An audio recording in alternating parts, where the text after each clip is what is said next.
한국인의 특성 중 하나가 체면이라고 합니다. 체면은 자존심과 비슷한데 자존심은 스스로 느끼는 내면의 것이고 체면은 남들에게서 느끼는 시선입니다. 그러니까 지위가 높은 사람들은 체면을 지키는 것을 채통이라고 예의를 차려서 표현하기도 합니다. 우리가 체면을 차릴 때가 종종 있죠. 중요한 자리라든가 격식이 필요할 자리에는 적당한 체면도 필요합니다. 요즘 청년들은 차를 살 때에도 승차감보다는 하차감을 중요시한다고 합니다. 그만큼 남들의 시선을 중요시 여기기 때문입니다. 하지만 체면을 지나치게 강조하거나 과하면 체면이 아니라 허세가 됩니다. 그런데 체면을 예배에 적용하는 것은 곤란합니다. 하나님은 우리가 전심을 다해 예배할 분이기 때문입니다. 오늘 말씀에도 온 백성이 하나님의 임재를 상징하는 언약궤가 들어오는 날 기뻐하며 예배를 드렸지만 체면 치레 때문에 하나님께 저주받은 미갈이 등장합니다. 그로 인해 우리가 체면 치레를 하지 않고 하나님을 온전히 예배하는 자세에 대해서 말씀을 나누려고 합니다. 먼저 예배를 위한 준비를 해야 합니다. 우리 1절과 2절 말씀을 다시 한번 읽어보겠습니다. 다윗이 다윗성에서 자기를 위하여 궁전을 세우고 또 하나님의 궤를 들 곳을 마련하고 그것을 위하여 장막을 치고 다윗이 이르되 내 일상 외에는 하나님의 궤를 맬 수 없나니 이는 여호와께서 그들을 택하사 여호와의 궤를 메고 영원히 그를 섬기게 하였습니다 하고 사울 왕 시대에 블레셋과의 전쟁에서 빼앗겼던 언약궤를 다윗 왕은 다시 옮기려고 하였습니다.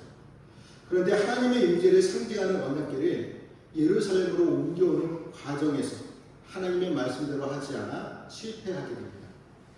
그렇다고 하여 다윗이 하나님을 향한 마음과 정성이 없었던 것은 아닙니다. 언약궤를 운반하기 위해 새 수레를 준비할 만큼 정성을 다했습니다. 사무엘상 6장 말씀을 보면 블레셋 사람들이 언약궤를 다시 이스라엘로 돌려보낼 때 새 수레를 사용했습니다.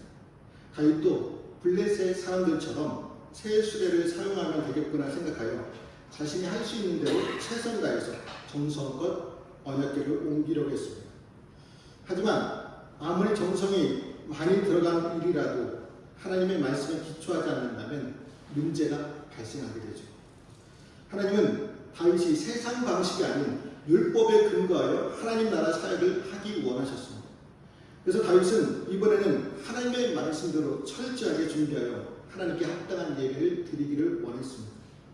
사실 1차 언약궤를 옮길 때 우사의 죽음으로 중단되었을 때 다윗에게 충격 그 자체였습니다.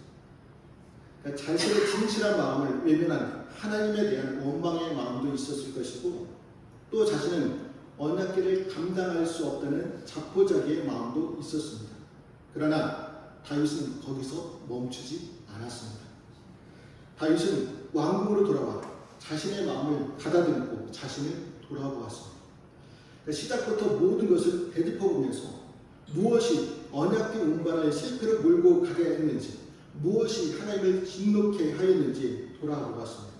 그리고 3개월의 기간 동안 다시 언약궤를 모셔오기 위해서 철저하게 준비하였습니다.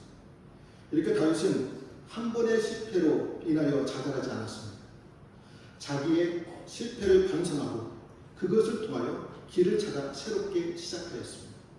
이처럼 우리에게도 철저한 자기 반성과 회개가 필요합니다. 이것이 우리를 보다 나은 미래로 이끌며 하나님의 일을 성취하는 데 큰 밑거름이 됩니다. 여러분, 사람은 누구나 불완전한 존재여서 실수와 실패를 합니다. 그러니까 세상 모든 사람은 유한하며 완전하지 못합니다. 그렇기 때문에 누구나 죄를 짓고 실수를 합니다.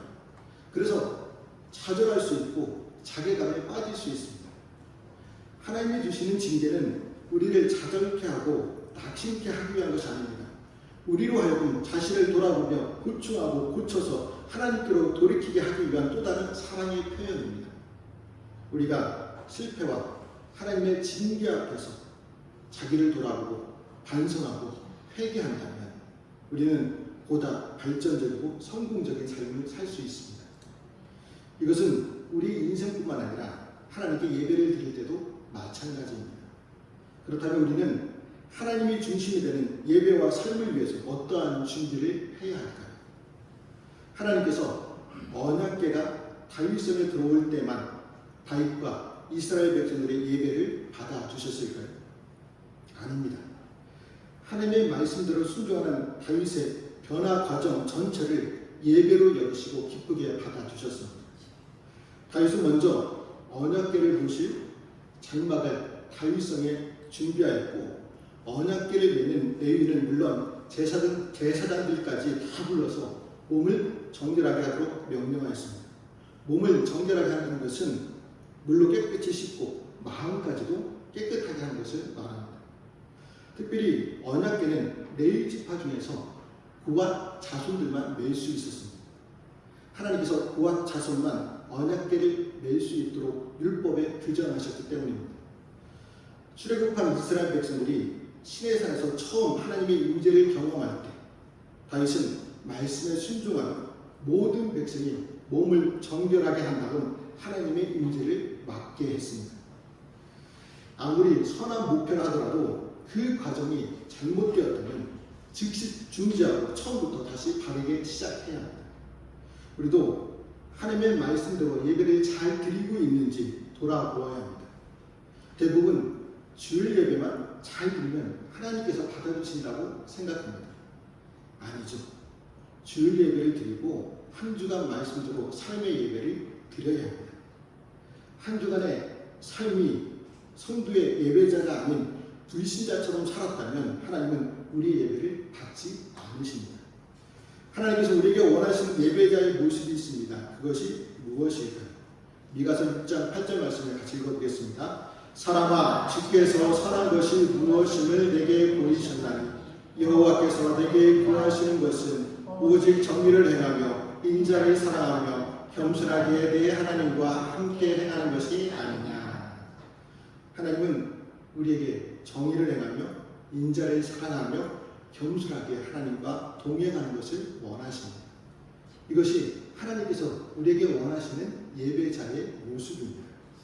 만약 우리의 삶이 불의와 부정, 무자비함과 인색함, 교만으로 찌는 것이라면 제 아무리 좋은 재물, 값비싼 재물, 무수한 재물을 드린다 하더라도 아무 소용이 없습니다. 삶이 변하지 않고 계속 예배를 드린다면 하나님께서는 그 예배를 받지 않으십니다. 야고보서 5장 21절부터 23절까지 말씀을 같이 읽어보겠습니다. 내가 너희 젊은이들을 미워하여 멸시하며 너희 성회들을 기뻐하지 아니하나니 너희가 내게 번제나 소제를 드릴지라도 내가 받지 아니할 것이요 너희의 살찐 희생의 화목제도 내가 돌아보지 아니하리라. 내 노랫소리를 내 앞에서 그칠지어다. 내 비파소리도 내가 듣지 아니하리라. 하나님이 우리에게 원하시는 예배는 하나님의 성품을 본받아서 그에 합당한 삶을 살 때 우리의 예배를 받아주십니다. 주일 예배만 중요시 여기는 것이 아니라 한 주간의 삶의 예배도 중요하게 여겨야 합니다. 정의를 행하며 사람들을 사랑하며 겸손히 하나님과 동행하는 삶을 살아야 합니다. 지금까지 예배자의 삶을 살지 못했다면 오늘부터라도 다윗처럼 말씀대로 철저히 준비하여 하나님께서 기쁘게 받으시는 예배자들이 다 되시기를 축복합니다. 아멘. 다음으로 온 성도가 참여하는 예배가 되어야 합니다. 우리 16절에 있는 말씀도 같이 읽어보겠습니다. 다윗이 레위 사람의 어른들에게 명령하여 그의 형제들을 노래하는 자들로 세우고 비파와 수금과 재금 등의 악기를 울려서 즐거운 소리를 크게 내라 하며 16절부터 28절까지의 말씀을 보면 다윗은 언약궤로 옮겨오기 전에 레위인들로 구성된 찬양대를 조직하였습니다. 음악과 찬양을 통해 하나님께 영광을 돌리는 예배를 드리기 위해 레위인들로 구성된 찬양대와 악기를 활용하고 즐거운 소리를 크게 내라고 명령합니다. 다윗은 언약궤를 가져오는 과정에서 자신뿐만 아니라 온 백성이 함께 기뻐하도록 준비했습니다. 다윗은 실제로 찬양시를 지어 직접 부르기도 했습니다. 이 찬양시가 시편에 많이 기록되어 있습니다. 다윗은 먼저 왕으로서 찬양의 본을 보일 뿐만 아니라 레위인 중에서 전문 찬양대를 조직하여 하나님을 찬양하게 했습니다. 그러니까 레위인 중에서 찬양으로 봉사할 자들을 따로 세워 찬양대를 조직한 것이 다윗의 위대한 공적 중 하나입니다. 언약궤가 예루살렘에 들어오는 것은 하나님의 임재를 의미하는 것이죠. 하나님의 임재 앞에 백성들이 보여야 할 마땅한 태도는 경배와 찬양입니다. 하나님의 임재를 경험하고도 찬양하지 않는 것은 불신앙입니다. 예배 시간에 찬양을 부르지 않는 교인들이 있습니다. 어떻게 하나님을 찬양하는데도 입도 안 벌리고 찬양을 부르지 않을 수 있을까요? 그것은 그 사람이 무지한 것이 아니라 교만하기 때문입니다. 하나님보다 자신이 더 높다고 생각하기 때문에 찬양을 부르지 않는 것이죠. 물론 잘 모르는 찬양은 익숙한 곡이 아니어서 못 부를 수도 있습니다. 하지만 모르는 찬양이기 때문에 의도적으로 안 부른다고 생각하면 안 됩니다. 우리가 처음부터 아는 찬양이 있었습니까? 없었습니다. 자주 듣고 불러보았기 때문에 찬송가나 찬양도 익숙하게 부를 수 있게 되었습니다. 이처럼 모르는 찬양도 하나님을 높여드리는 찬양이기 때문에 마음과 정성을 다해 올려드려야 합니다. 하나님께서 우리를 창조하신 목적은 우리를 통해서 찬양을 받으시라고 창조하셨다고 성경은 분명히 말씀합니다. 우리의 입술로 하나님을 찬양하시기 바랍니다. 다윗은 찬양대를 조직할 때 왕이었지만 직접 대원들을 지목하여 세우지 않았습니다. 레위 지파 어른들에게 명하여 찬양대를 조직하게 했습니다. 왜 이렇게 했을까요? 다윗이 각 레위인들의 재능을 잘 몰랐기 때문입니다. 만일 다윗이 자기 권한만 내세워 레위인 중에 아무나 지목하여 노래하는 자를 세웠는데 그 사람이 음치라면 어떻게 되겠습니까? 언약궤로 옮겨오는 내내 그 사람의 노래를 들어야 한다는 것은 생각만 해도 쉽지 않습니다.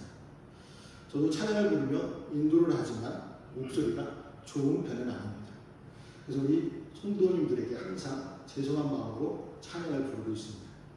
여러분들이 듣기에 어떻습니까? 아주 못 들어주는 목소리입니까? 아닙니다. 제가 생각하기에도 스스로 음침은 아닌 것 같습니다. 성대가 좋은 편은 아니어서 찬양을 부르고 예배를 인도하고 설교까지 하면 목이 금방 쉬고 잠깁니다. 저를 대신해서 찬양을 인도하실 분이 있다면 대환영입니다. 예배를 위한 일꾼들이 많이 세워질 수 있도록 기도해 주시기 바랍니다. 다윗은 레위인들의 재능을 잘 알고 있는 레위 지파의 어른들에게 이 일을 맡겨 인재를 적소에 배치하도록 했습니다. 이처럼 인재를 적소에 배치한다면 모든 일이 수월하게 진행되고 그 일의 효과 또한 기대 이상으로 나타나게 됩니다.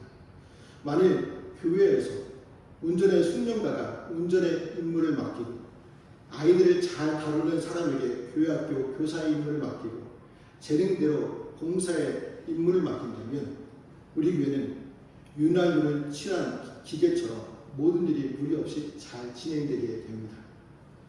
여러분, 함께하는 것이 중요합니다. 하나님의 임재를 상징하는 언약궤를 옮길 때 다윗만 준비하고 기뻐하지 않았습니다. 레위인과 모든 백성이 함께 준비하며 기쁘게 예배를 드렸습니다. 언약궤로 옮기는 일은 온 이스라엘이 함께 할 축제이며 예배이기 때문입니다. 예배는 목회자만 준비하여 예배드리는 것이 아닙니다. 공동체 전체가 함께 참여해야 합니다. 저도 예배자이고 여러분도 예배자이기 때문입니다. 예배를 드리기 전 방해 요소들을 점검하여 방해가 되지 않도록 준비해야 합니다. 휴대폰 소리를 무음이나 전원을 끄고 기도자는 주중에 준비하여 기도의 자리에 앉아 예배와 설교자를 위해서 기도해야 하고 모든 봉사자는 예배 전에 마무리하고 예배를 위한 기도로 준비를 해야 합니다. 그래서 우리가 예배를 위한 중보기도팀으로 모이고 있습니다. 저와 여러분은 한 마음과 한 뜻을 되어 함께 예배드려야 합니다. 다윗이 모든 백성이 함께 기뻐하며 예배하도록 한 것처럼 교회 공동체는 함께 하나님을 높이며 기쁨으로 예배 드려야 합니다. 우리 모두 함께 준비하고 예배를 드려 하나님을 높이시기를 바랍니다. 마지막으로 겸손히 하나님을 높이는 예배가 되어야 합니다. 우리 29절에 있는 말씀을 같이 읽어보겠습니다. 여호와의 언약궤가 다윗성으로 돌아올 때에 사울의 딸 미갈이 창으로 내다보다가 다윗 왕이 춤추며 뛰는 것을 보고 그 마음에 업신여겼더라. 다윗은 예루살렘에 하나님의 언약궤가 들어오는 것을 보고 즐거워하며 바지가 내려갈 정도로 기뻐 춤을 추고 있었습니다. 모든 백성이 다 하나님의 언약궤가 예루살렘에 안치되는 것을 보고 기뻐하며 즐거워했습니다. 왕과 백성들 모두가 하나님의 임재를 상징하는 언약궤가 안치되는 역사적인 사건 앞에 단 한 명만이 방관하고 있었습니다. 그가 누구입니까? 다윗의 아내이며 사울의 딸이었던 미갈이었습니다. 왕이 온 이스라엘과 함께 하나님의 임재를 기뻐하며 춤출 때 미갈은 이를 천박하게 여기며 업신여겼습니다. 그래서 미갈은 언약궤가 돌아올 때 찬양하는 예배 공동체에 섞이기보다는 홀로 떨어져 방관적인 비판자가 되었습니다. 역대기 저자가 그 마음에 라는 표현을 사용한 것은 그녀가 하나님을 마음에 모시지 않았다는 것을 지적하고 있습니다. 미갈은 하나님을 알고 예배를 드리기도 절기에 참여하기도 했습니다. 그러나 그녀의 마음에는 하나님이 없었습니다. 종교적인 모습을 보였어도 하나님을 믿지 못했습니다. 더욱이 미갈은 이스라엘의 진정한 왕이 하나님이시라는 것을 깨닫지 못했습니다. 그래서 다윗이 왕으로 지켜야 할 체면치레, 백성들 앞에서 나타내야 할 위신에 대해서는 생각했지만 다윗이 언약궤가 입성하는 것을 보고 왜 그토록 춤을 추고 즐거워했는지에 대해서는 관심이 없었습니다. 여러분, 이스라엘은 우리나라와 다르게 신정 국가입니다. 하나님이 세우신 나라이고 모든 백성들이 하나님을 믿는 나라입니다. 더욱이 미갈은 누구입니까? 부모입니다. 부모이면 다윗처럼 하나님의 원죄를 섬기는 모습을 보여주어야 했습니다. 그러나 자기 체면 때문에 하나님으로부터 존귀 여김을 받지 못했습니다. 미갈의 아버지 사울은 이스라엘의 초대 왕으로서 이스라엘 가운데 가장 높은 자리에 있었던 사람이었습니다. 미갈 역시 하나님에 대하여 하나님이 이스라엘 가운데 이루신 일에 대하여 여러 가지를 듣고 알고 있었습니다. 그러나 그의 중심에는 정작 하나님이 없었습니다. 미갈은 아버지 사울을 닮았습니다. 사울은 하나님이 명령하신 아말렉 전투를 수행하고 있었습니다. 하나님께서는 사울에게 아말렉에 속한 모든 것, 백성과 육축까지도 모두 진멸하고 명하셨습니다. 그러나 사울은 아말렉 왕을 처단하지 않고 육축 가운데 가장 좋은 것들을 자기가 취하려고 남겨두었습니다. 이 모습을 본 사무엘 선지자는 하나님께서 사울 왕을 버리신다고 책망하였습니다. 그러나 그 와중에도 사울은 백성들 앞에서 구겨진 자기의 체면치레만을 생각할 뿐이었습니다. 이렇게 체면과 위신만을 생각할 뿐 하나님을 마음에 두지 않는 사울과 미갈, 하나님 앞에서 체면조차 생각하지 않고 어린아이처럼 즐거워했던 다윗을 비교해 보세요. 누가 하나님 앞에 존귀한 자입니까? 누가 하나님을 기쁘시게 하는 자입니까? 하나님 앞에서 목에 힘주며 체면과 사람들의 시선만을 생각하는 것은 어리석은 모습입니다. 왜냐하면 하나님은 그 사람의 중심을 보시지 외모를 보시지 않는 분이시기 때문입니다. 미갈을 제외한 하나님의 임재 앞에서 지위 부활을 막론하고 모든 백성들이 예의 없이 경배자가 되었습니다. 다윗이 이렇게 춤을 추며 기뻐할 수 있었던 것은 하나님을 왕으로 맞아들였기 때문입니다. 다윗은 비록 이스라엘의 왕이지만 언약궤가 입성하자 하나님 앞에 한낱 백성에 불과하다는 것을 춤으로 표현했습니다. 다윗과 백성의 춤을 춘 건 단순히 감정적으로 흥분되어 자아도취가 된 게 아니라 하나님의 백성님을 겸손하게 인정하는 경배의 모습이었습니다. 여러분, 하나님께 예배를 드리는데 체면이 중요합니까? 중요하지 않습니다. 지위도 직분도 중요하지 않습니다. 이 자리에 대통령과 장관들이 와도 온 땅의 왕이신 하나님보다는 높지 않습니다. 목사, 장로, 권사, 집사라는 직분도 중요하지 않습니다. 직분이라는 체면 때문에 하나님을 못 만나고 은혜를 받지 못하는 사람들이 있습니다.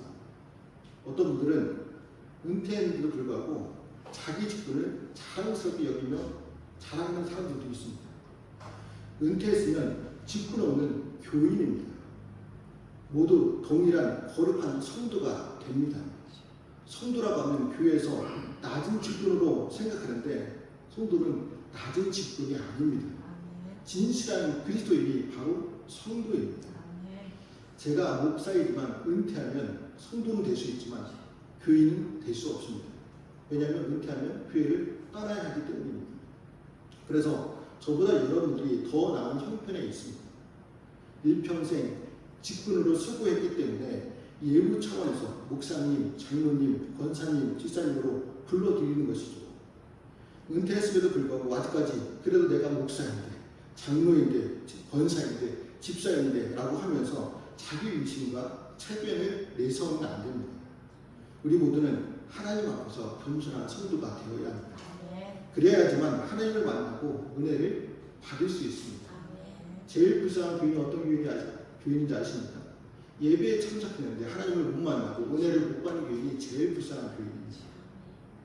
자기 체면과 위신을 내세우고 있는 미갈에게 다윗이 뭐라고 했습니까? 나는 백성 앞에서 춤을 춘 게 아니라 하나님 앞에서 춤을 춘 것이다 라고 말했습니다. 이 사실을 몰랐던 미갈은 어떻게 되었습니까? 죽는 날까지 자식이 없었습니다. 오늘날에는 임신하지 못하는 것이 흠이 아닌데 그 당시에는 의학이 발달되지 않아 여자가 결혼을 했음에도 불구하고 임신하지 못했다면 하나님의 저주를 여겼습니다.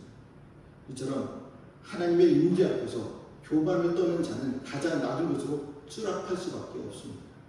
우리는 겸손히 하나님을 예배하는 성도들이 되시기를 소망합니다. 여러분, 언약궤 운반 체계를 위한 다윗의 철저한 준비는 하나님의 도우심으로 무사히 예루살렘으로 옮길 수 있었습니다. 세상의 모든 일 가운데 준비 없이 제대로 되는 일이 하나도 없지만 특히 하나님을 예배하며 섬기는 일은 더 많은 준비가 필요합니다.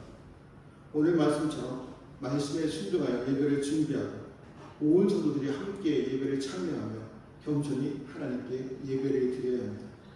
그래서 하나님께서 기쁘게 받아주시는 예배를 드려야 합니다. 그러므로 온 교회가 한마음이 되어 기뻐하며 겸손히 하나님을 예배하는 저와 성도들의 삶이 되시기를 주님의 이름으로 말씀을 드립니다. 기도하시겠습니다.